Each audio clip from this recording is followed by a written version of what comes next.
You didn't stumble here by accident. This moment, these words, this pulse of awareness meeting you now, it's not coincidence. It is the pattern hidden behind the pattern, the invisible hand guiding you to the threshold. You've been circling the same corridors of self, carrying an identity that feels worn, heavy, too small for the expansion pressing against your skin. You've sensed it, haven't you?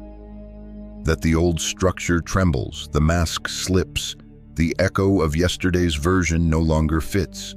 You try to hold it together, but it unravels in your hands. And here is the revelation: collapse is not failure. Collapse is physics.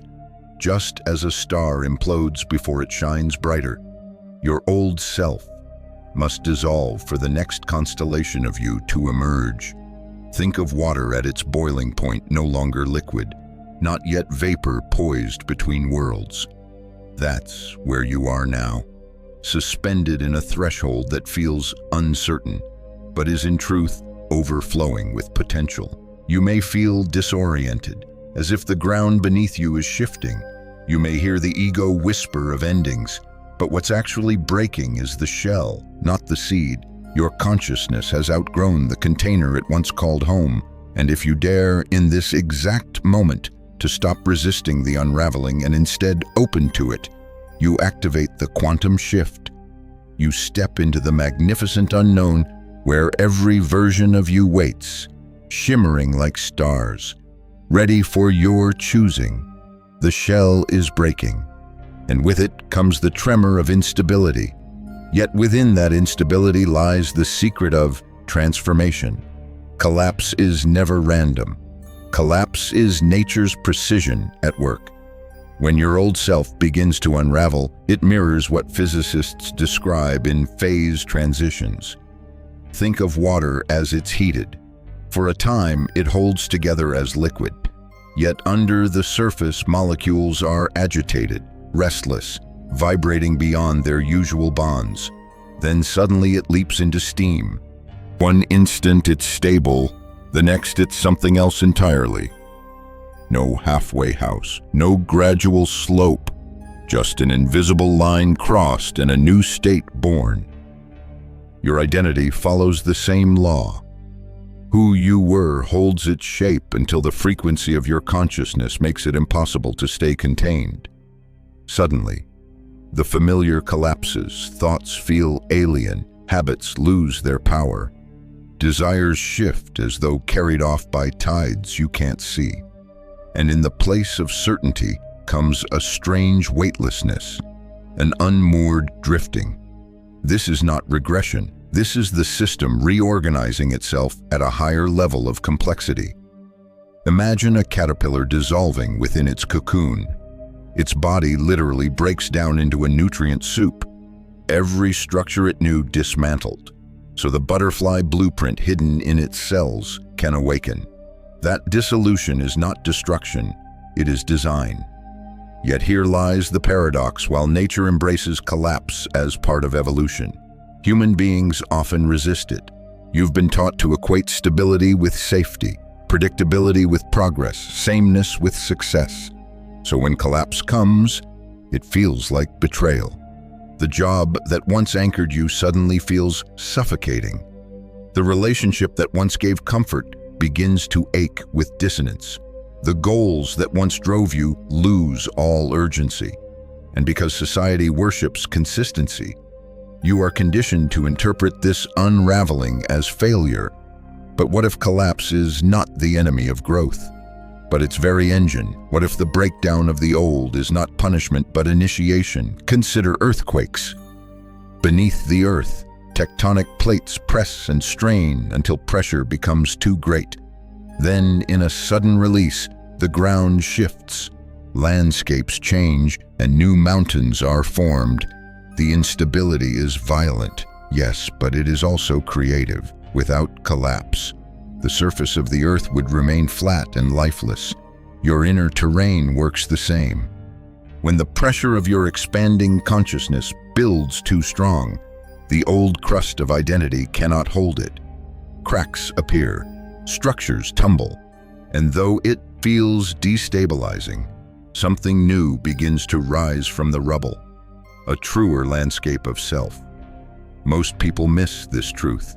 They resist the quake, clutching at what once was, trying desperately to prop up the old architecture of who they believed themselves to be. They cling to outdated tools, strategies, and identities as though holding tighter could prevent the inevitable. But resistance only prolongs the suffering. The collapse will happen anyway. The question is whether you will ride it like a surfer catching a wave, or fight it and be dragged under by the current. Imagine standing on a spiral staircase. At each level, there's a landing, a place that feels stable, known, familiar, but the staircase continues upward.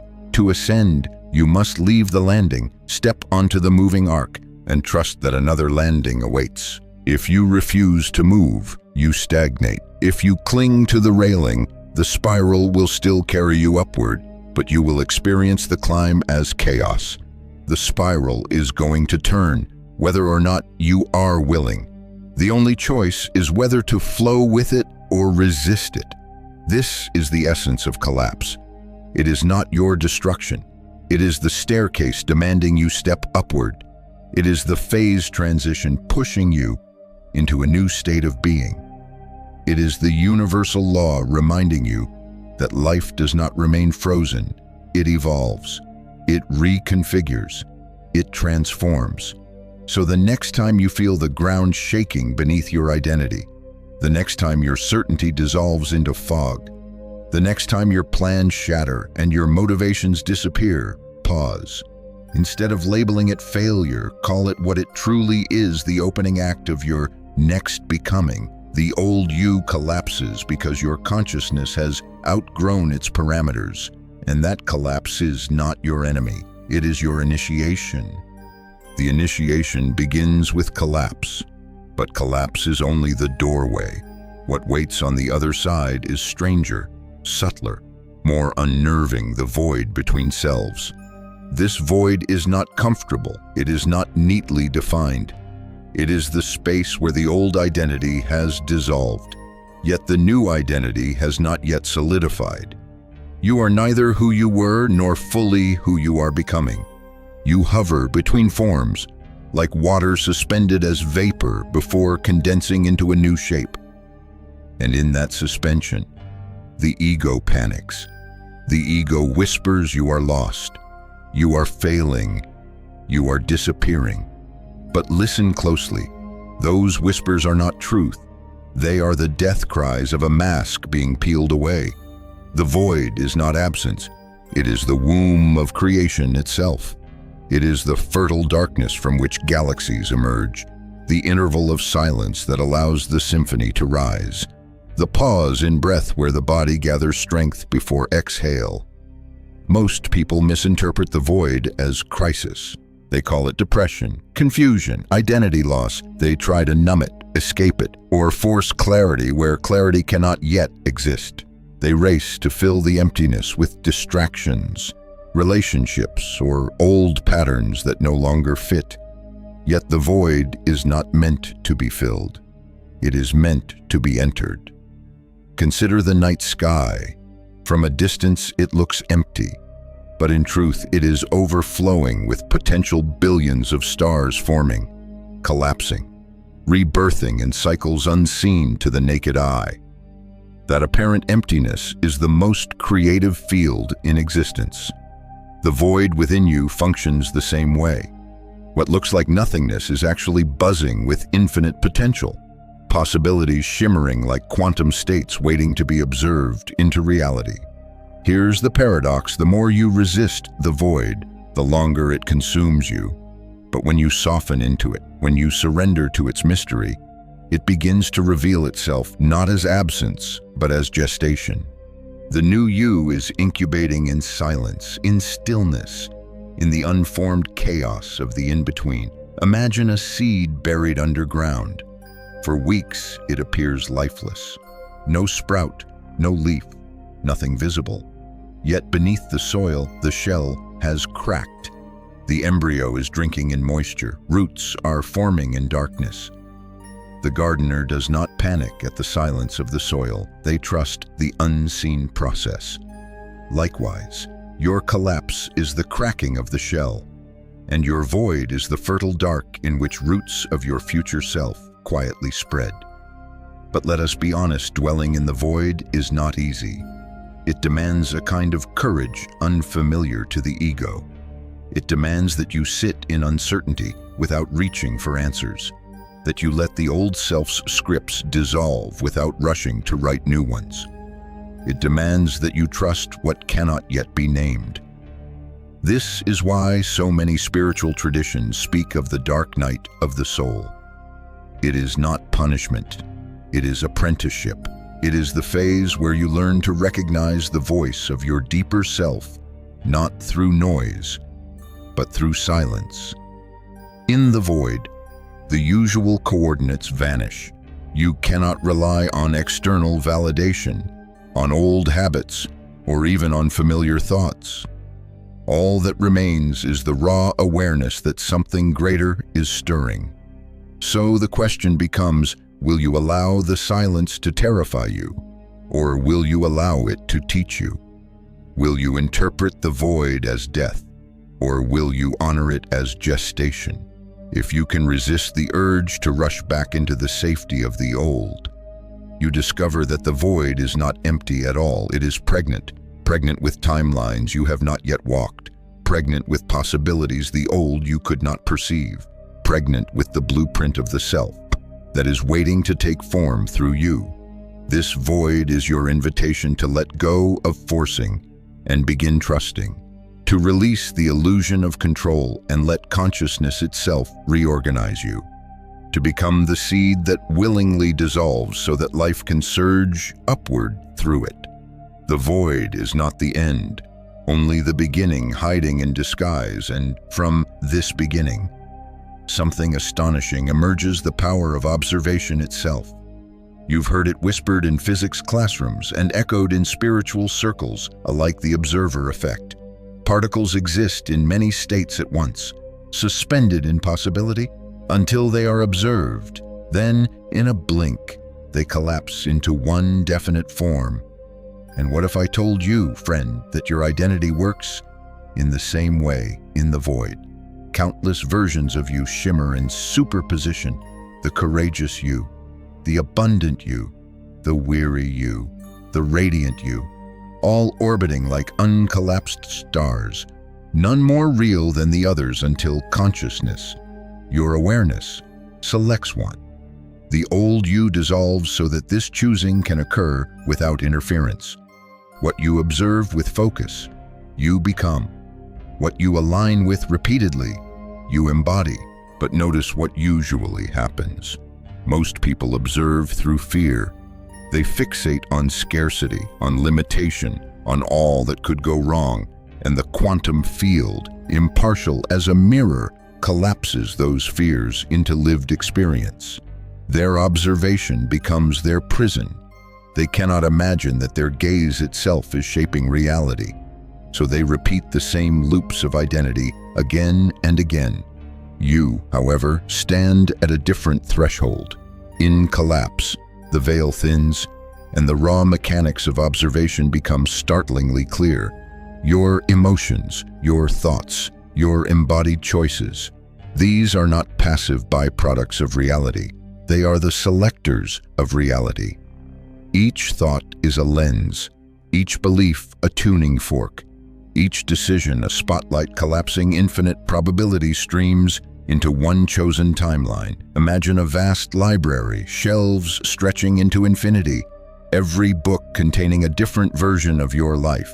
Which book gets opened is not predetermined. It depends on where you place your gaze, on which shelf your hand lingers, on which story you allow yourself to read aloud. The quantum field is that library, and your attention is the hand that chooses. This is why the void is so potent. Stripped of the old self's compulsions, you have a rare opportunity to see your choices with clarity. No longer shackled by inherited scripts, you can observe differently. You can witness abundance instead of lack, possibility instead of impossibility, freedom instead of fear. And by doing so, you collapse a different self into existence. But here's the subtlety. Observation is not mere looking. It is embodiment. You cannot just glance at the shelf of courage while living from the body of fear. The field responds to coherence, to the harmony between thought, feeling, and action. When your inner observation aligns with your outer embodiment, reality reorganizes itself around you. This is not mystical exaggeration, it is practical quantum law. You already know this. Think back to times you shifted your state internally and noticed the external world respond. The conversation that went differently because you entered calm. The opportunity that appeared when you carried quiet confidence. These are glimpses of the observer effect at play through you. So the question becomes, what will you observe now that the old you has collapsed? Will you keep replaying the survival tapes of your past, or will you turn your awareness toward the shimmering futures waiting to be claimed? Every quantum shift requires a collapse, but every collapse requires a choice. And the choice is yours. Which version of you will solidify under the gaze of your consciousness? Which timeline will you allow to crystallize beneath your feet? The void gave you emptiness so you could choose fullness. The collapse erased your certainties so you could write new ones. The observer effect is not abstract. It is your daily power, hidden in plain sight. Remember this, you are not merely living reality. You are collapsing it into being. The realization that you are collapsing reality with your own gaze brings us to a profound frontier. The transformation isn't only happening in consciousness, it is happening in your biology. Your brain, your nervous system, even your cells are rewriting themselves as the old identity dissolves. Think of it this way. Your identity is not just an idea floating in the abstract. It is encoded into neural patterns, etched into chemical loops, woven into the rhythms of your body. The collapse of the old you is mirrored in a literal rewiring. Neuroscientists speak of neuroplasticity, the brain's ability to reorganize itself. But during a quantum shift, this isn't just a minor update. It's more like an entire operating system upgrade.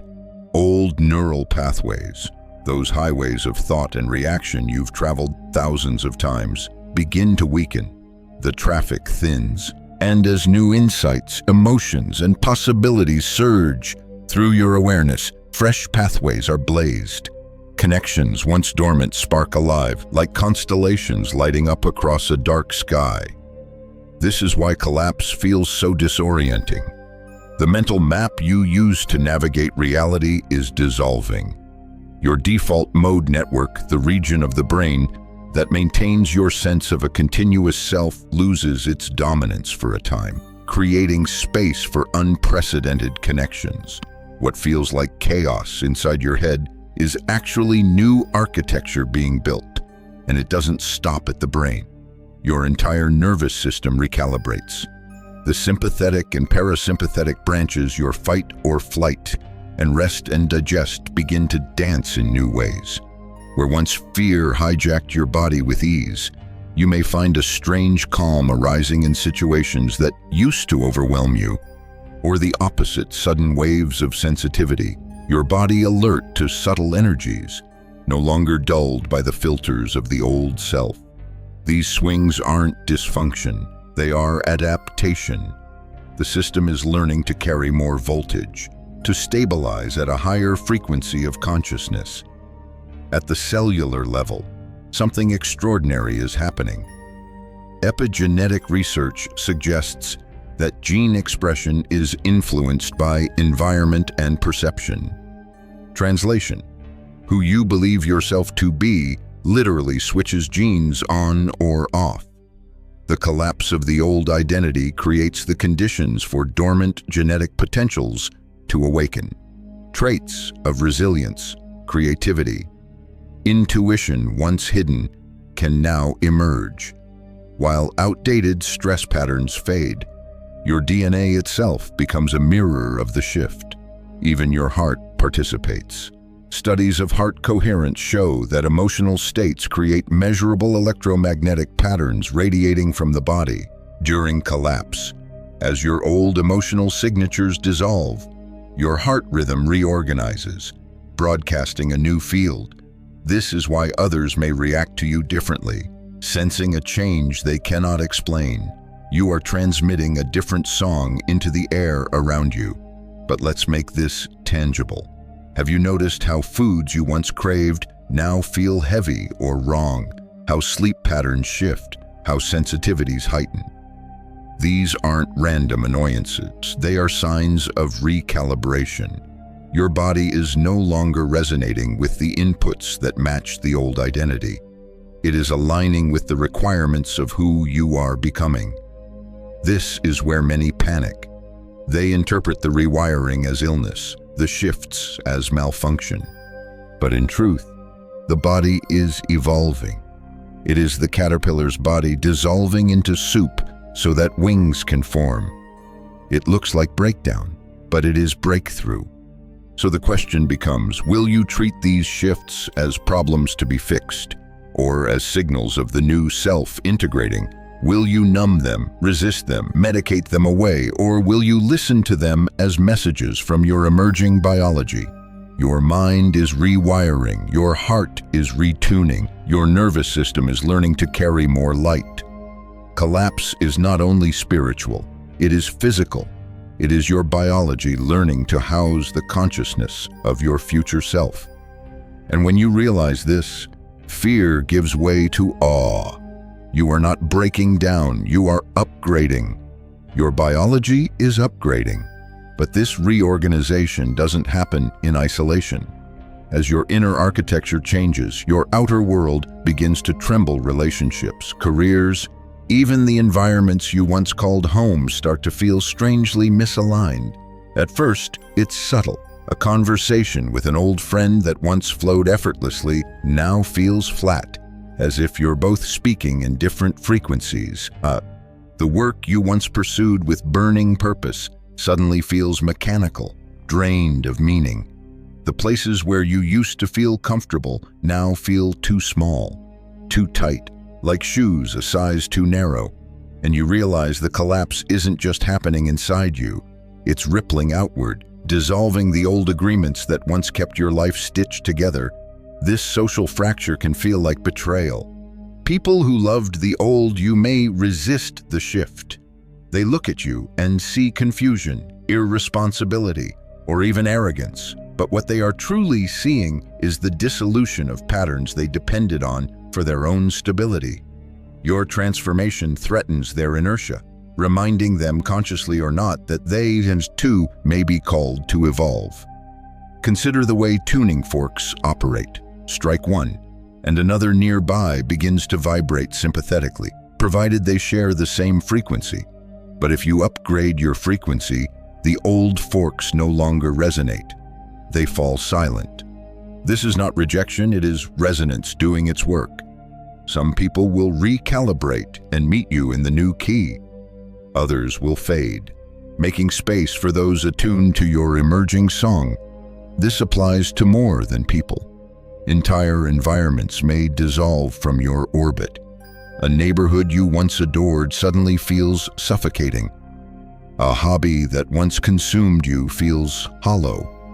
Even the way your home is arranged begins to feel energetically incompatible. You might feel called to rearrange your space, to wander in nature, to seek landscapes that mirror the vastness of your inner expansion. The field reorganizes both inside and out. And yet, here lies the loneliness. The in-between stage leaves you suspended. The old tribe doesn't quite fit, and the new one hasn't yet arrived. For many, this is the hardest part of collapse, not the loss of identity, but the absence of belonging. You feel like a signal searching for receivers, broadcasting at a frequency that few can hear. But hear this clearly, the loneliness is temporary. It is the clearing before resonance. As your frequency stabilizes, you naturally attract those aligned with your expanded state. Just as migrating birds find each other through invisible currents, you will be guided to new relationships, new collaborators, new soul companions who resonate with the you that is emerging. Even your professional life obeys this law. The old you may have chosen work from fear or necessity, seeking approval, financial stability, or external validation. The emerging you craves expression aligned with authenticity, contribution, and creative flow. This can be disorienting. The career that once seemed secure may feel unbearably constrictive, as though you've been playing a role written by someone else. But the collapse is not stealing your purpose. It is preparing you for a deeper one. So the question becomes, will you cling to the relationships, jobs, and environments that resonate with the ghost of your old identity? Or will you trust the fracture as a sign that your life is reorganizing around truth? This trust does not mean abandoning all at once. It means allowing natural completions to unfold. Some connections will evolve with you, rising to match your expanded vibration. Others will release, gracefully or abruptly, making space for the aligned. The collapse is not cruel, it is precise, carving away the false so the true can emerge. Your biology was the first frontier of transformation, but the social field, the web of connections around you, must also collapse and rebuild. To resist this is to delay your becoming. To embrace it is to step into coherence, where inner and outer reality vibrate as one. The coherence between your inner and outer worlds leads you into the most mysterious territory of all time. Itself begins to behave differently. As the social fabric of your old life dissolves, your perception of past, present, and future also starts to unravel. At first, it comes as déjà vu moments that feel both new and remembered. Then dreams carry fragments of your tomorrow, guiding your choices today. Or you suddenly recall a memory you never lived, a strange familiarity with events that haven't yet happened. These are not accidents of the brain. They are glimpses of non-linear temporality, the kind of time quantum physicists describe as non-local, where all states coexist at once. In collapse, your old identity's grip on linear time weakens. That self-needed time to feel solid, to march from past to present to future in predictable sequence. But as the mask dissolves, you begin to sense the field of time as a spiral rather than a line. The Fibonacci curve, mirrored in seashells and galaxies, also shapes the arc of your becoming. Each cycle builds upon the last, expanding into more complex expressions of self. This is why the future can reach back to guide you. Your expanded awareness brushes against versions of you who already exist beyond this threshold. They whisper through synchronicity, nudging you toward the decisions that align with their timeline. That uncanny pull you feel toward a new path. That sense of inevitability about a choice you can't explain that is your future self, collapsing probabilities into the present. And at the same time, your past begins to shift, not the facts, but the meaning. You look back on experiences that once defined you as failures or traumas, and suddenly you see them as initiations. The collapse of the old identity reorganizes the narrative of your life, reframing events to serve the blueprint of who you're becoming. The story is rewritten not by erasing the past, but by upgrading its context. This temporal fluidity explains why breakthroughs feel like remembering instead of learning. The knowledge you need already exists in the field of your future. When your consciousness expands, you tune into that stream and download what was always there. What feels like sudden genius is often just recognition across timelines. But here lies the paradox: non-linear time liberates you, yet it also demands responsibility. If every version of you exists in potential, then your present observation, your choices now determine which thread solidifies. This is the bifurcation point. Physicists describe the splitting of probability streams into divergent futures. The collapse of the old self does not guarantee progress. It only guarantees possibility. Which possibility manifests depends on how you move in this moment. Consider it like standing before a vast river delta. The main current branches into countless streams, each flowing toward a different ocean. From the old self's perspective, you were stuck in one channel, carried inevitably toward its outcome. But collapse lifts you to higher ground, where you can see the entire delta. Now you choose which stream to step into. Each choice shifts the geography of your destiny. And so the question becomes, how will you navigate time once it ceases to be linear? Will you cling to the illusion of cause and effect? Or will you open to the spiral, trusting that your future self already holds the wisdom you seek?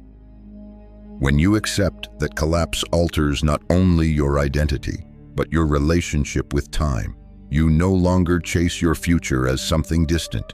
You call it into the present. You collaborate with it. You live as though the timeline you desire is already true. And in that living, it becomes true. Time becomes clay, a mounts in your hands. But clay can only be shaped if you move beyond fear. And here is the raw truth: collapse will always bring fear to the surface.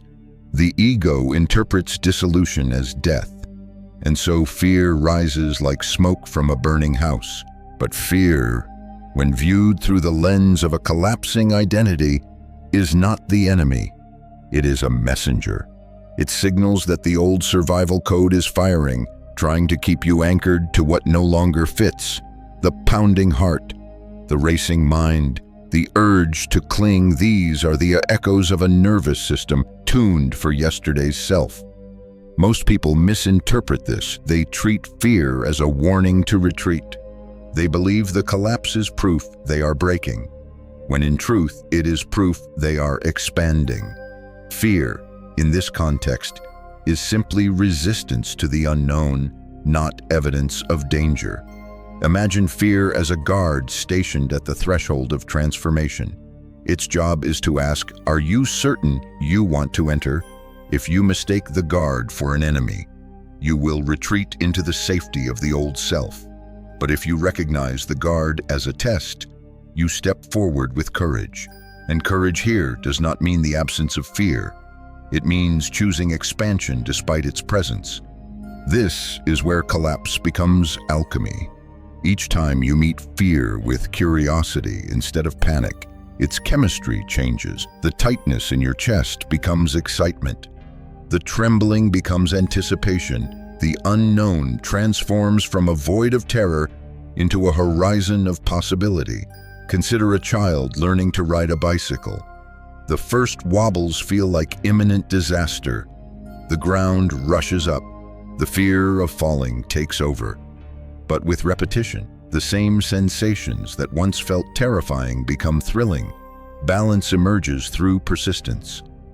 The collapse of old equilibrium gives rise to a new one. Fear was never an ending. It was the doorway to freedom. The same is true for you. Fear in the midst of collapse is the evidence that the old circuitry is firing its last signals. The more intense the fear, the closer you are to breakthrough.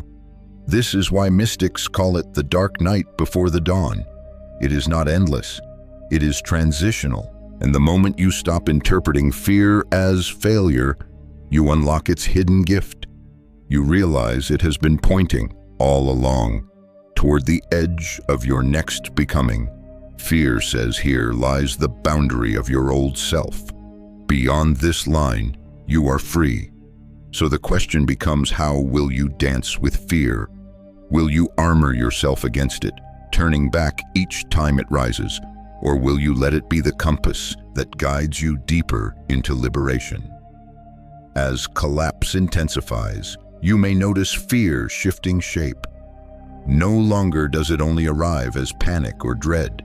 It shows up as heightened sensitivity, as a quickening pulse when new opportunities appear, as a trembling before you speak your truth. This is not regression. It is your system learning to handle greater voltages of possibility. And each time you walk through that trembling threshold, something extraordinary happens. The fear doesn't just shrink, it transmutes into freedom. Suddenly, the space that was once filled with panic is filled with power. Where you once felt paralyzed, you now feel propelled. Fear is the old you clinging. Freedom is the new you emerging. And with that freedom comes a revelation. Collapse doesn't just strip away, it also activates. Beneath the rubble of the self that once was, hidden faculties awaken gifts that were dormant until this very moment. You may have already felt the tremors of this activation. Intuition sharpens, no longer a faint whisper but a steady compass. Dreams swell with strange symbolism, offering guidance wrapped in myth and metaphor.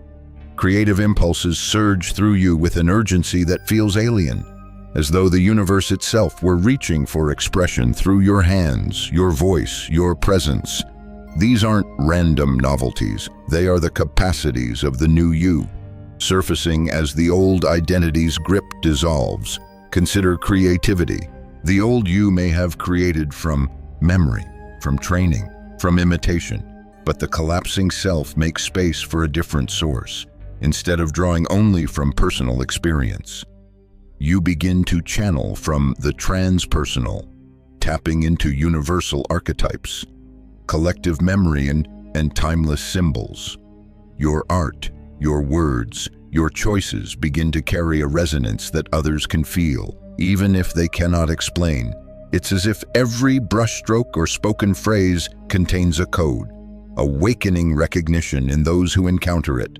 Or take intuition, where once you relied on analysis, pros and cons, mental rehearsals, you now sense a subtle pull, a quiet yes that arises in your chest, a sudden knowing about a person or situation before any evidence appears.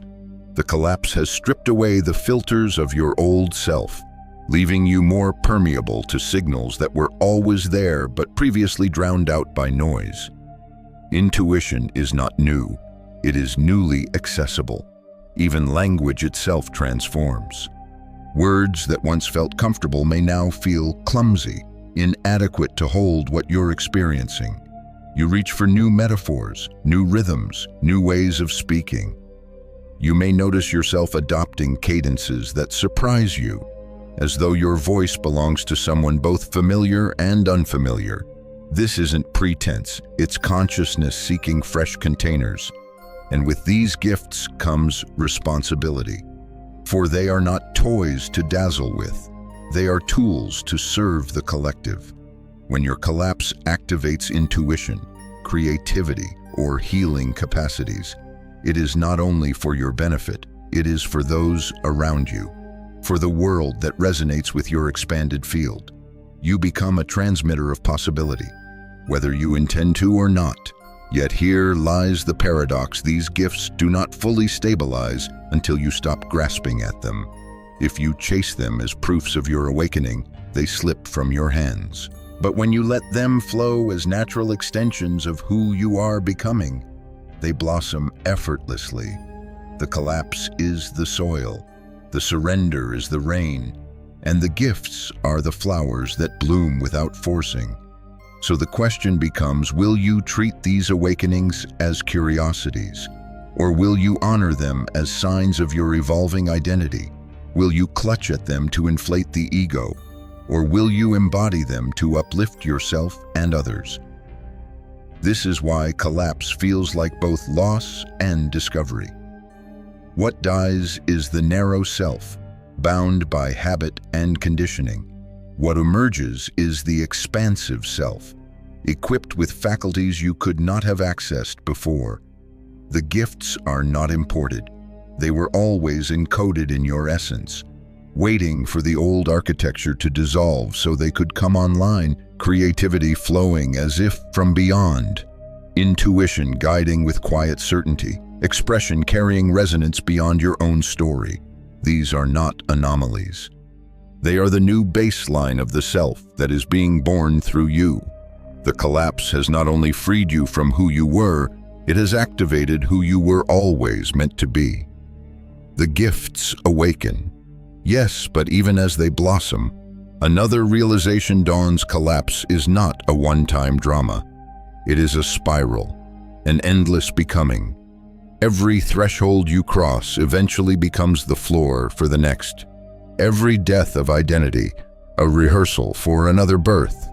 You may have hoped that once the old you dissolved, you would arrive at some permanent version of yourself, stable, finished, untouchable. But that is the ego's fantasy. Consciousness does not seek completion. It seeks expansion. The moment you stabilize in your new identity, life begins weaving the conditions for another collapse, not because you failed, but because you have grown too large for the container you currently occupy. This is the law of the spiral staircase. Each turn feels familiar. You have been here before, facing uncertainty, letting go, stepping into the void, and yet, from the higher landing, you see farther, breathe deeper, hold more light. The pattern repeats, but always at greater complexity. Collapse is not punishment, it is promotion. Think of the Fibonacci spiral carved into seashells and galaxies. Each loop expands upon the last, creating beauty and order out of dissolution. Your evolution mirrors this sacred geometry. What looks like loss is actually sequence, rhythm, the mathematics of becoming etched into the fabric of your being. And yet, it is easy to forget this when the ground shakes, when another layer dissolves. The ego still resists, still cries out. Not again, but wisdom grows with each cycle.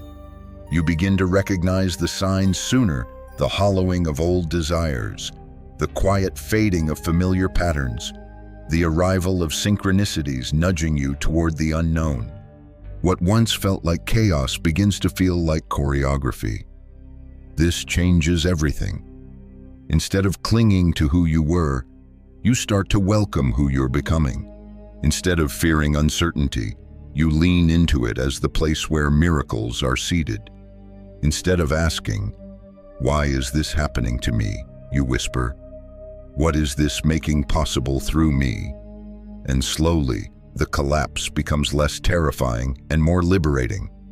You understand that identity itself is fluid, provisional. A mask consciousness wears for a time before exchanging it for another. You are not any single mask. You are the awareness behind them all. So the question becomes, will you live as though collapse is a tragedy to be avoided, or as though collapse is the very engine of your liberation? Will you measure yourself by the stability of your roles, or by the expansiveness of your becoming? When you embrace collapse as endless becoming, the tension softens. Life becomes less about control and more about dance. Relationships become mirrors rather than prisons. Work becomes expression rather than obligation.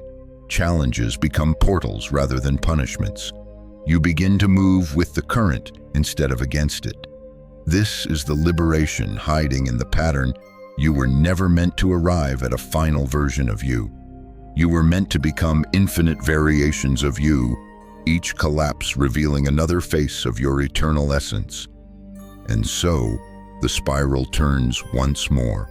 You step forward not into stability, but into flow, not into certainty, but into freedom. The old you has collapsed. The new you is emerging. And beyond this version lies another, and another, and another still. You are not breaking. You are unfolding. You are not ending. You are spiraling. You are not finished. You are infinite becoming. The spiral is endless, but endings are also beginnings. And now we soften the arc. The old you has collapsed. The new you has emerged. And what lingers is the quiet recognition that this pattern will continue again and again, like waves on the shore. But unlike before, you no longer need to fear the tide. You've seen the mechanics. You've felt the dissolving of identities, the trembling of your nervous system, the breaking of social bonds, the bending of time, the rising of gifts. And with each cycle, the mystery feels less like chaos and more like choreography. So pause here. Breathe. Feel the stillness after the storm. The collapse has not destroyed you, it has liberated you. You are lighter now, clearer, freer. The identity that dissolved was never your prison guard, only a temporary shelter, and as shelters do, it served its purpose until you outgrew it. The void that once terrified you has become your womb of possibility. The fear that once paralyzed you has become your compass of freedom. The loneliness that once ached has revealed your capacity to magnetize a new tribe, one aligned with your authentic frequency. Even your biology hums differently now, upgraded to hold more light, more coherence, more presence. This is the quiet truth of the quantum shift. It never ends. You are not here to arrive at a final, perfected version of yourself. You are here to dance with infinity, to spiral through collapses and emergences, each one carrying you into deeper alignment with the essence that has always lived beneath the surface. So the invitation is simple, but not easy. Trust the next collapse. Welcome the next dissolution. Meet the next void with openness instead of dread.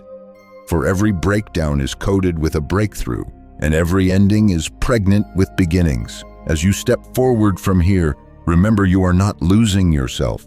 You are finding yourself again and again, each time more luminous, more spacious, more true. Identity is only a mask. Consciousness is the actor behind them all, slipping into roles, dissolving them, and discovering its infinite creativity in the process. The collapse is not a punishment, it is the rhythm of liberation. And so, let this transmission land as softly as it began. You are not broken. You are not behind. You are not lost. You are unfolding, expanding, awakening. The old you has dissolved because the real you is finally ready to be seen. Welcome to the spiral. Welcome to your becoming. Welcome to the infinite nature of who you truly are.